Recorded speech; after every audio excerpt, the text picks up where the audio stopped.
So ఫైనల్‌గా ప్రపంచం మొత్తం ఎదురు చూస్తూ వచ్చిన యూఎస్ఏ ఎలక్షన్స్ అయిపోయేవి. అండ్ మనకెంతో ఇష్టమైన ట్రంప్ గారు గెలవడం జరిగింది. అయితే ఇక్కడ మనం కొన్ని లాజిక్స్‌ని, వాస్తవాన్ని మాట్లాడుకోవాలి. ఎలక్షన్ రిజల్ట్స్ వచ్చే రోజు వరకు కూడా ఏ ఎగ్జిట్ పోల్ గానీ, ఏ సర్వే గానీ, ఏ మీడియా గానీ 100% ట్రంప్ గెలుస్తారని చెప్పి ఎవరూ చెప్పలేదు. ఆల్మోస్ట్ అందరూ కూడా 50% టగ్ ఆఫ్ వార్ ఉంటదని చెప్పారు. కొంతమందికి ట్రంప్ గెలిచే అవకాశం కనిపిస్తా ఉన్నా కూడా అది చెప్పే ధైర్యం అయితే చేయలేదు. కొంతమంది ఇండివిజువల్ పర్సన్స్‌కి ఇంట్రెస్ట్ అయితే ఉండొచ్చేమో గానీ ఇన్స్టిట్యూషన్ లెవెల్లో, మీడియా లెవెల్లో ఎవరు కూడా ఖచ్చితంగా ట్రంప్ గెలుస్తారని చెప్పేసి మాక్సిమం ఎవరు కూడా చెప్పలేదు. అయితే ఇలాంటి సందర్భంలో అక్టోబర్ 31న నాదొక ఆర్టికల్ అయితే వచ్చింది. ఆ ఆర్టికల్ నేను క్లియర్‌గా చెప్పాను. ట్రంప్ గెలవడానికి అవకాశాలు చాలా ఎక్కువగా ఉన్నాయి. దానికి కారణం కూడా నేను కొంతమంది ఎన్ఆర్ఐ ఇన్వెస్టర్స్‌తో మాట్లాడడం జరిగింది. అండ్ యూఎస్ఏ మార్కెట్‌ని, బిజినెస్‌ని స్టడీ చేయడం జరిగింది. అండ్ నాకున్న కొన్ని బెంచ్ మార్క్స్‌ని రిఫర్ చేయడం కూడా జరిగింది. అవన్నీ కూడా ట్రంప్ గెలవడానికి అవకాశాలు చాలా ఎక్కువగా ఉన్నాయని చెప్పి చెప్పడం జరిగింది. సో దాని బేస్డ్‌గా నా అనాలిసిస్ షేర్ చేశాను. ఇక్కడ నేను అనాలిసిస్ ఇచ్చాను కాబట్టి అట్లా అయింది.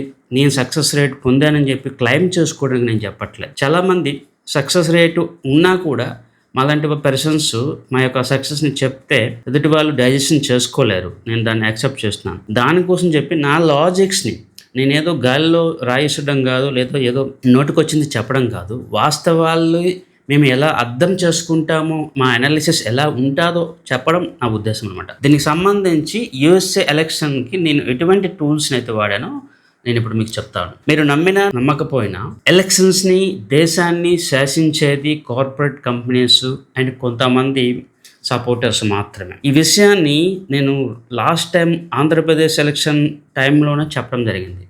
మీకు తెలిసి ఉండొచ్చు, ఆంధ్రప్రదేశ్ ఎలక్షన్ రిజల్ట్ రాకముందు హెరిటేజ్ యొక్క షేర్ వాల్యూ పెరగడం జరిగింది. అదేవిధంగా ఇక్కడ ట్రంప్ రిలేటెడ్ స్టాక్స్ కూడా, ట్రంప్ రిలేటెడ్ కంపెనీస్, ట్రంప్కి సపోర్ట్గా ఉన్న కంపెనీస్ యొక్క షేర్ వాల్యూస్ కూడా పెరగడం జరిగింది, including bit coins and crypto currency. ఇది ఎలక్షన్ జరగక ముందే జరిగింది అనమాట. సో ఆ రోజు అర్థమైన పాయింట్ ఏంటంటే, మార్కెట్లో ఒక తెలియని శక్తి ట్రంప్కి ఫేవర్గా పనిచేస్తూ ఉంది.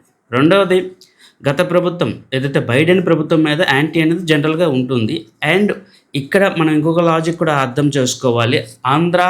USA, Andhra, America both are same. అక్కడ ఏ గవర్నమెంట్ని 5 years కన్నా ఎక్కువ ఉంచరు. అక్కడ లాజిక్స్తో సంబంధం లేదు, హోప్స్తోనే సంబంధం. ఇదైతే మీరు అర్థం చేసుకోండి. అమెరికాలో హోప్స్తో పనిచేస్తాయి, లాజిక్స్ పనిచేయవు. కమలా హ్యారిస్తో కంపేర్ చేసుకుంటే ట్రంప్ ఏ విషయంలో కూడా అంత పర్సనల్గా సక్సెస్ పర్సన్ కాదు. కానీ ఎలక్షన్ పాయింట్ ఆఫ్ వ్యూలో ప్రజలకి ట్రంప్ ఒక ఆల్టర్నేటివ్ అయ్యాడు అనమాట. సో ఇవన్నీ మేము మా బెంచ్ మార్క్లో ఉంచడం జరిగింది. సో దట్ నా అనాలిసిస్ ఆ విధంగా నేను ఇవ్వడం జరిగింది.